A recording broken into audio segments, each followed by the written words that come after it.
말씀의 제목을 읽어보겠습니다. 시작. 우리의 양육자. 우리를 기르시며 우리를 자라게 하시고 우리를 인도하시는 분이 누군가? 오늘 이 말씀을 통해서 함께 나누기를 소망합니다. 2장 1절에 보면 레위 족속 중 한 사람이 가서 레위 여자에게 장가들었더니 하고 있습니다. 이 레위 족속이라는 것은 이스라엘 지파의 하나죠. 그래서 이스라엘 사람 중에 한 사람이 특별히 제사의 직분을 맡은 자들 그 가운데 그 가족들이 생겨났다. 근데 이스라엘 백성들이 애굽에, 다시 말하면 이집트의 포로로 끌려가 있어서 하나님께서 물론 그들을 번성케 하기 위해서 그 땅에 보내셨지만 결국은 그들의 포로가 되어지고 그들의 종이 되어서 이집트의 피라미드를 짓는데 동원되어지고 노역을 하게 되었습니다. 근데 노역을 하고 종으로서 사는데 이스라엘 백성들이 얼마나 하나님의 축복을 많이 받았는지 출산을 잘하는 거예요. 아이를 쑥쑥 낳고 많이 낳으니까 이 이집트 사람들이 그들이 강성하고 번성하다 보니 이집트를 삼킬 것 같다. 오히려 우리를 정복해서 우리나라를 빼앗을 것 같다. 아니 바로가 걱정을 해서 나는 아이들을 산하 제한을 하기 시작했습니다. 아이들 죽이고 제한하고 남자아이들은 다 죽이고 그렇게 하고 있을 때에 출애굽기 2장 1절에 보면 이 레위 족속 중에 한 사람이 레위 여자에게 장가들었다. 2절에 그 여자가 잉태하여 아들을 낳아 준수함을 보고 그를 석 달을 숨겼더니 왜 숨겼습니까? 네, 이집트 사람들이 죽이려고 하니까 바로가 죽이려고 하니까 숨겼습니다. 우리 인생은요 죽음이 항상 앞에 있다는, 언제 죽을지 모르는 위험 속에 살아간다라는 거죠. 언제 죽을지 모르는 위험 속에 살아가는 거예요. 우리는 건강하고 평안하니까 아무것도 없다, 아무 문제도 없다라고 생각하지만 사실은 우리는 항상 죽음 앞에서, 죽음 위에서, 죽음 아래에서 살아가고 있다라는 거죠. 이 죽음의 문제를 해결할 수 있는 사람은 아무도 없습니다. 3절에 더 숨길 수 없어 그를 위하여 갈대 상자를 가져다가 역청과 나무진을 칠하고 아이를 거기 담아 하숫과 갈대 사이에 두고 있습니다. 하숫과 갈대 사이에 두었다는 것은 물에 떠내려 보냈다는 거죠. 물 위에 띄어놨다는 거죠. 이것은 갈대와 같은 인생을 얘기합니다. 갈대 같은 인생 가운데 그 갈대를 의지하고 살아가는 인생이다. 우리가 첫째 나누고 싶은 말씀은 우리는 방황하는 인생이다라는 거죠. 어디로 갈지, 무엇을 할지, 그것을 잡고 영원히 살 수 있을지 알 수 없는 인생인데 그 갈대 같은 풀이파리 하나 잡고 영원히 살 수 있을 것처럼 이 세상에 살아가는 겁니다. 돈이 뭡니까? 돈이 뭡니까? 제가 뭐 어려운 질문했어요. 왜 대답을 못해요? 돈이 뭡니까? 돈이 뭐로 만들었습니까? 더 쉽게 물어보겠습니다. 돈이 뭐로 만들었습니까? 종이로 만들었습니다. 종이로. 그런데 인생은 뭘 의지합니까? 종이를 의지하는 겁니다. 종이 붙잡고 그 종이 좀 모으려고요. 우습죠? 저희는 어렸을 때 그런 경험이 있어요. 딱지 이거 모으면 이거 동네에서 대장 되는 거예요. 대장 되려고 딱지 그거 모으는데 지금 생각해보면 그 종이잖아요. 얼마나 많이 모았던지 창고에 마대로 갖다 쌓는, 창고 무슨 창고였냐면 연탄을 쌓아놓은 창고가 있어요. 연탄을 겨울에 항상 연탄을 쬐놔야 되니까 연탄 창고를 만든 거예요. 집 지을 때 연탄 창고에다가 딱지를 하도 갖다 쬐으니까 나중에 어머니가 이 연탄을 갖다 쬐야 되는데 딱지가 너무 많이 쌓여서 연탄을 갖다 넣을 수 없는 거예요. 그래서 그 딱지를 갖다가 어머니 다 불에 태워버리는 거예요. 얼마나 속이 상한지요. 막 맨날 며칠 울고 단식 투쟁을 했습니다. 어떻게 내 귀한 딱지를 갖다가 불에 태울 수 있냐고. 지금 생각해보면 얼마나 우스운 일이에요. 아무것도 아닌 것, 아무 효력도 없는 것, 딱지가 먹여 살리냐는 거예요.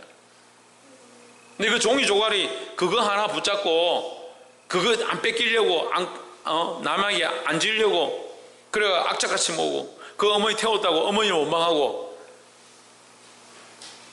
지금도 섭섭하기는 하지만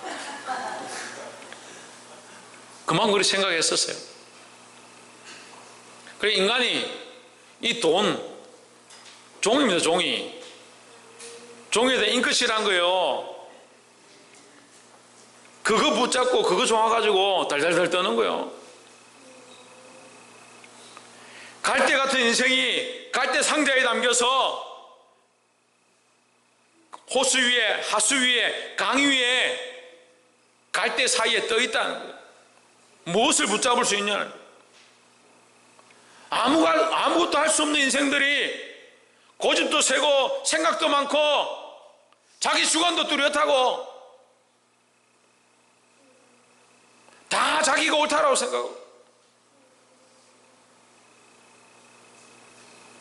하나님 말씀 앞에 엎드리고 나는 아무것도 아닙니다. 하나님밖에 없습니다.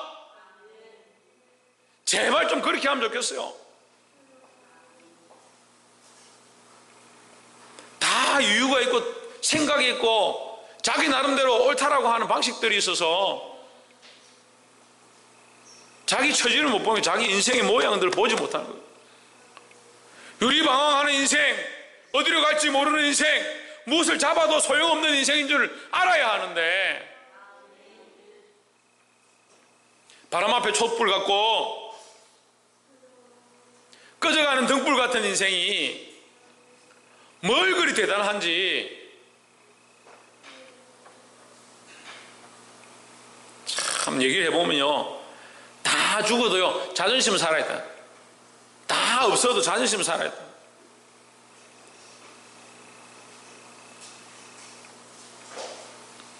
자기 주제를 알고 자기 모습을 알고 자기 연약함을 알아야 되는데 그거 하나님 앞에 나오면 해결가 안 되는 거예요. 자기 죄를 내려놓고 동의하고 자복하는 게 안 되는 거예요. 왜? 자기 나름대로 잘한 게 많으니까. 그 회개를 하지 않는 사람이 어떻게 영적으로 자라겠습니까? 회개를 배우지 못하는데 어떻게 거룩해지겠습니까? 그 목욕하기 싫어하는 아이가 어떻게 깨끗해지겠어요? 집안에 아기들 키우는데 애들이 목욕하기 싫다. 죽어도 목욕 안 한다. 제가 20년 전에 중국 출장을 가니까 사람들이 다니는데 머리에 무스를 발라가지고 원대처럼 무스를 탁 발라가지고 머리를 쫙 세워 다니는. 야, 머리를 어떻게 저렇게 멋있게 세워 다니냐고. 알고 보니까 머리를 안 감는 거야. 저 물어봤어요, 동료한테. 저 사람 머리가 어떻게 저래? 어떻게 저렇게 해가 다닐 수 있어? 안 감는데요. 왜 안 감냐? 중국 사람들은 씻으면 복이 나간다. 씻으면 복이 나간다. 웃으면 복이 들어온다는 것도 아니고 뭐 씻으면 복이 나간다 해서 안 씻는 거요. 명절이 돼도 안 씻는 거예요. 1년에 한 번, 두 번 목욕한대요. 지금은 많이 바뀌었는데 20년 전에 그랬어요. 그러니까 머리가 막 이렇게 다니는 거예요. 그 공정에 들어가서 이 반도체 같은 것을 만져야 되는데 옷을 이게 갈아입어야 됩니다. 갈아입으면 이 양말도 벗고 신발 벗어야 되죠. 그럼 이제 안에 들어가는 방진화라는 걸 먼지가 들어가지 않는 이 신발을 신는 거예요. 근데 거기에 들어가면요, 코로 숨을 쉴 수가 없을 만큼 냄새가 나는 거예요.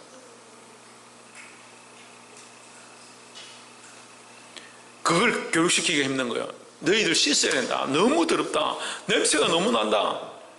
이게 수백 명이 들어와서 신발을 갈아 신으니까 이 안이 하도 안 돼가지고 안에다 닥터를 설치해가지고 그 안에 바람 공기를 빼냈어요. 냄새가 너무 나니까. 농담이 아니라 진짜로요. 너무 냄새가 나요. 그 공조 시설을 설치했습니다. 불러놓고 말씀은 잘 안 듣는데 이런 얘기 하니까 눈이 동그랗게 잘 듣네.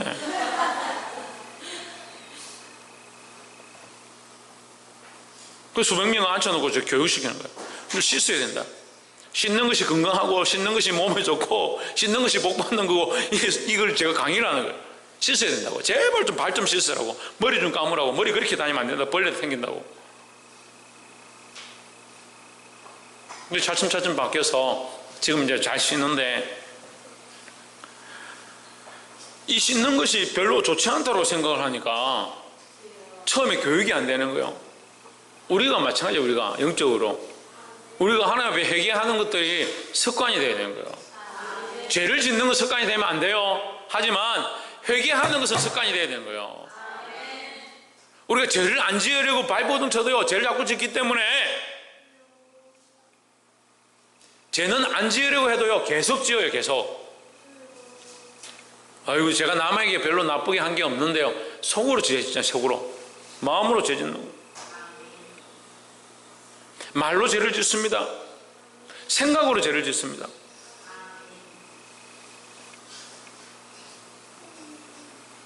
이 모든 것들을 회개하는 습성을 가져야 된다는 겁니다.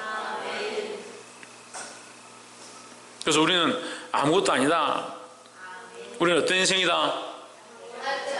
갈대와 같은 유리방황하는 인생이다. 아무것도 잡을 수 없고 힘도 없고 연약한 인생이다 라는 거죠. 4절에 그 누이가 어떻게 되는 것을 알려고 멀리 섰더니, 이거 어떻게 되는 것을 알려고 하는 이 모습이 참 귀하긴 합니다. 어떻게 되는 것을 알려고 한다는 것은 하나님께 맡겨드리고 하나님께서 어떻게 하실 것들을 기다리고 보는 겁니다. 우리에게 이런 믿음이 필요하죠. 하나님께서 어떻게 하실 것들을 보는, 기다리는 믿음이 필요하죠. 5절에 바로의 딸이 목욕하러 하수로 내려오고 시녀들은 하수가에 거닐 때에 그가 갈대 사이에 상자를 보고 시녀를 보내어 가져다가 6절에 열고 그 아이를 보니 아이가 우는지라 그가 불쌍히 여겨 이르되 이는 히브리 사람의 아이로다 했습니다.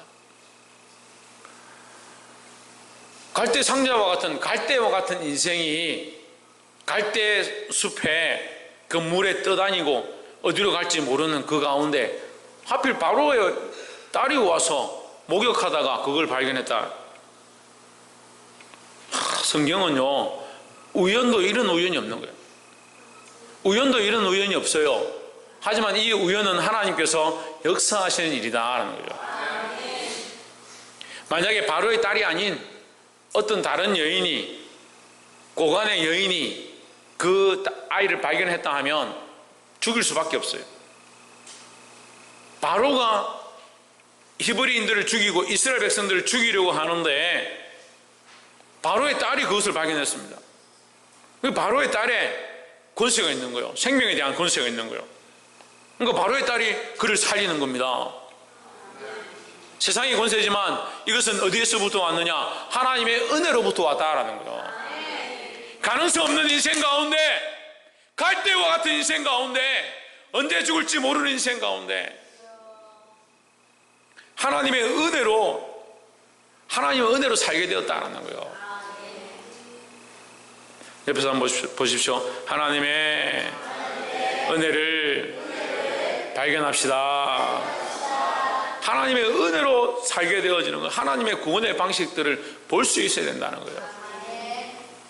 7절에 그 누이가 바로의 딸에게 이르되 내가 가서 히브리 여인 중에 유모를 불러다가 당신을 위하여 이 아이를 젖먹이게 하리까 했습니다.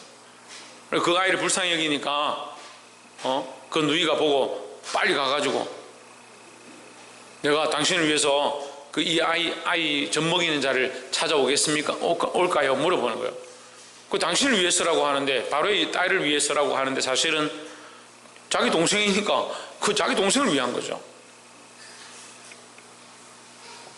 8절에 바로의 딸이 그에게 이르되 가라. 그 소녀가 가서 아이의 어미를 불러오니 9절에 바로의 딸이 그에게 이르되 이 아이를 데려다가 나를 위하여 젖을 먹이라. 내가 그 삭슬 주리라. 여인이 아이를 데려다가 젖을 먹이더니 했습니다. 자, 하나님의 구원의 방법, 하나님의 구원의 은혜로 이 아이가 살게 되었습니다. 그런데 살게 되는 것으로 끝나는 것이 아니라 어떤 은혜를 더하시냐? 자기 어머니에게 젖을 먹고 자기 어머니에게 양육되어지고 자기 어머니를 통해서 하나님을 알게 되는 은혜를 입게 되었다라는 거죠. 이것을 하나님의 은혜를 더하십니다 라고 하십니다. 하나님 우리를 기르시고 살게 하십니다. 우리가 하나님의 자녀임, 하나님께서 살게 하신 자임을 볼 수 있어야 되는 거예요. 근데 많은 사람들은 우리가 사는 것, 우리가 구원을 얻은 것, 지금 살아가는 것이 하나님 은혜인 줄 모르는 거예요. 구원받았다고 생각하는 사람 손 들어보세요. 예. 구원받았으면 지금 어떻게 사는 거예요? 하나님의 은혜로 사는 거죠. 근데 예배 마치고 내려가면 하나님 은혜는 잊어버리고 자기가 알아서 사는 거예요.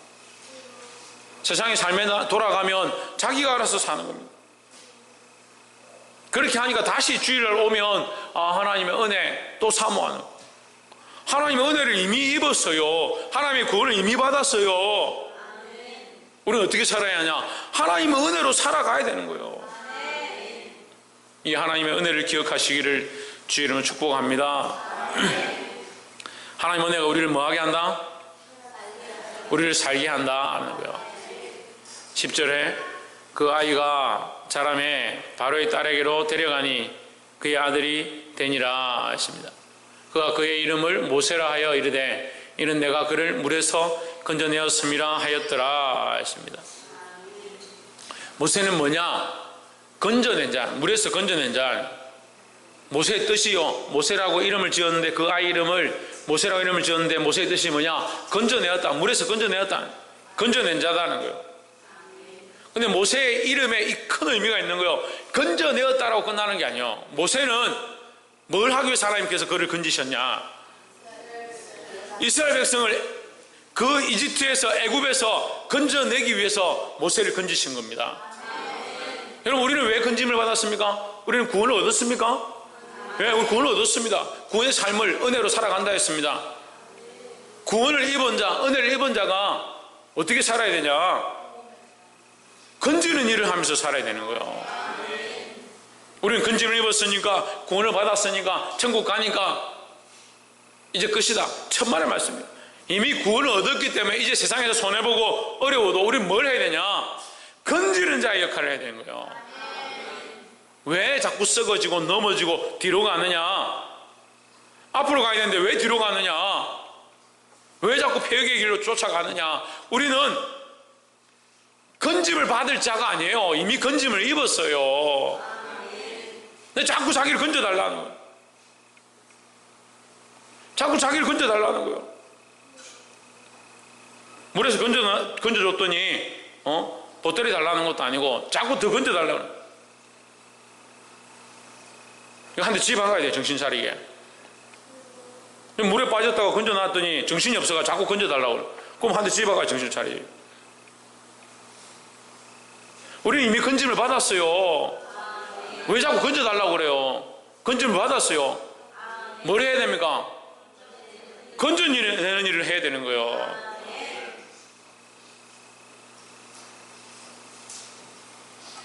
말씀을 맺겠습니다.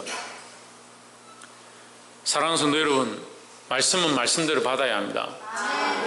말씀을 자기 생각이나 감정으로 받지 말고 말씀이 가르치는 대로 순종하시기를 주의 이름으로 축복합니다.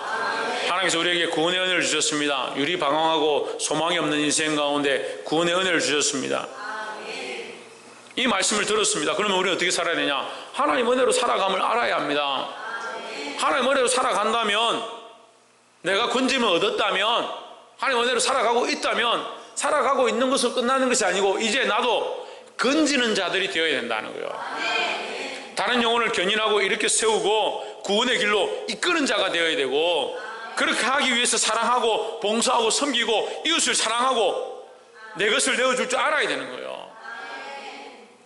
그래, 아직도 구원받았다면서 구원받은 것들 착각하니까 자꾸 뭐합니까? 달라. 남의 것을 빼앗고 싸우고 이웃과 다투고 그런 일을 여전히 하는 그리스도인들이 너무 많아요. 그게 무슨 그리스도인의 삶이냐? 자꾸 받고 싶어 하는 거예요. 우리 이미 건짐을 얻었습니다. 뭘 해야 되냐? 건져내는 일을 함으로 기쁨을 얻어야 되는 거예요. 우리의 위로와 기쁨과 감격은 어디에 있느냐? 건져내는 일을 하고 살리는 일을 할 때 우리에게 주어지는 은혜가 있는 거예요. 이것을 경험하고 체험하고 나누고 살기를 주의 이름으로 축복합니다. 기도하겠습니다.